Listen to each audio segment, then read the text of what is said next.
In this lesson, we will learn the mass definitions most commonly used in mass and balance. CAP 696, which will be provided in the exam, contains some, but not all, of these definitions.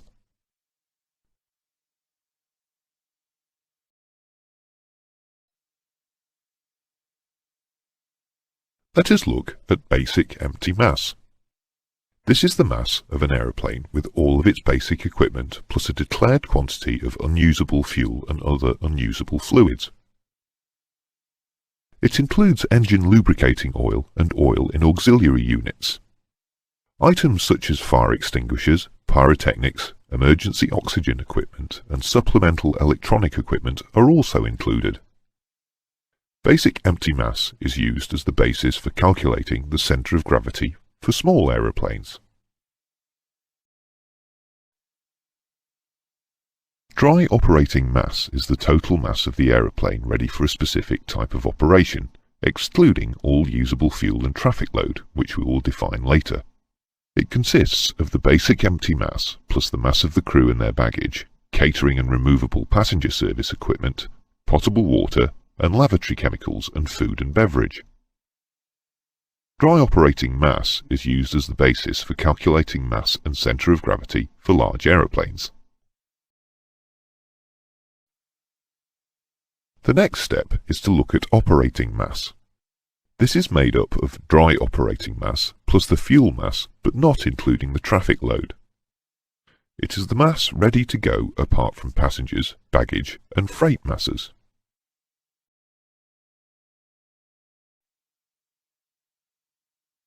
Having previously mentioned traffic load, we will now define it. Traffic load is composed of the total mass of passengers, baggage and freight. Traffic load can include any non-revenue load, that is, load that does not earn money.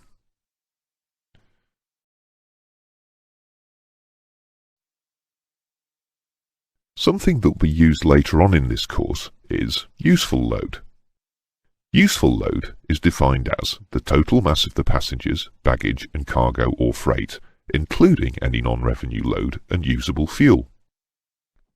It can also be defined as the difference between dry operating mass and the takeoff mass, which we will meet later.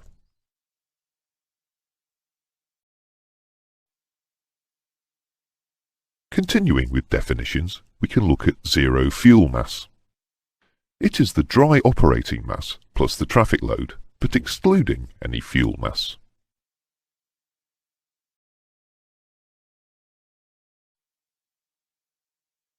Following on from zero fuel mass, there is a limit on the maximum mass allowed in an aeroplane before fuel is added, which is called the maximum zero fuel mass.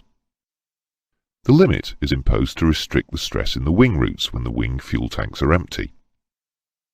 The maximum zero fuel mass is published in the aeroplane flight manual.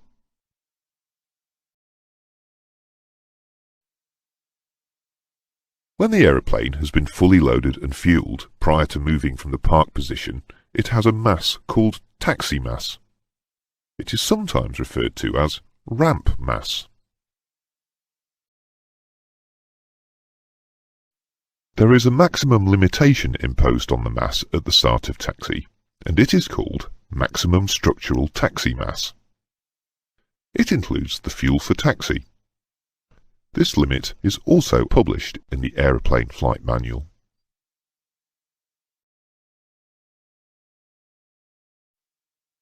The takeoff mass is the total mass of the aeroplane, including everyone and everything at the start of the takeoff run.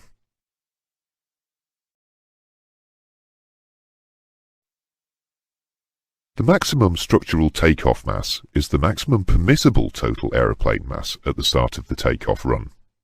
It can be found in the aeroplane flight manual. In this example, we have used 80,000 kilograms.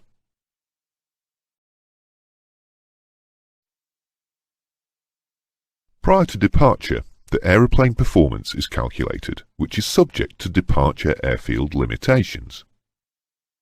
The mass is called Performance Limited Takeoff Mass and is fully covered in the performance lessons. In this example, we have used 74,000 kilograms.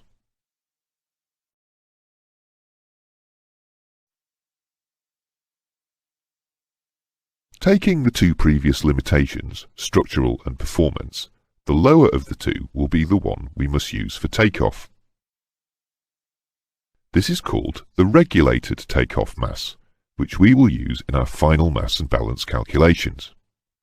In this scene, using the two previous calculations, you can see the limiting mass for takeoff is 74,000 kilograms.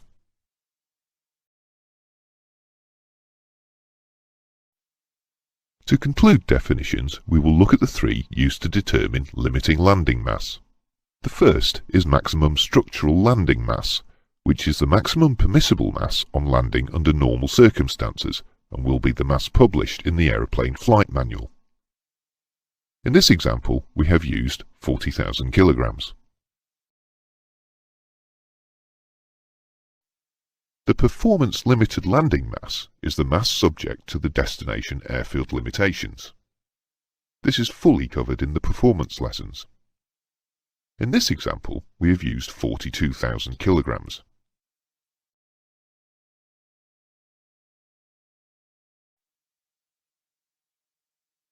The regulated landing mass is the lowest of performance limited and maximum structural landing mass. So in this case, the regulated landing mass is 40,000 kilograms.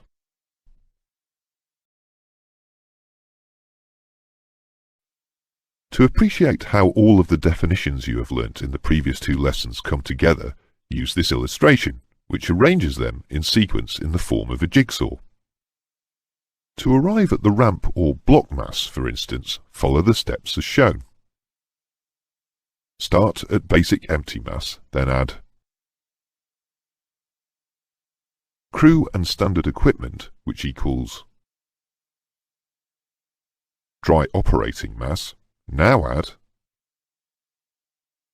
takeoff fuel, which equals operating mass. Add traffic load, which equals takeoff mass. And now add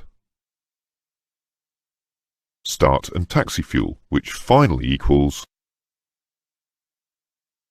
ramp or block mass.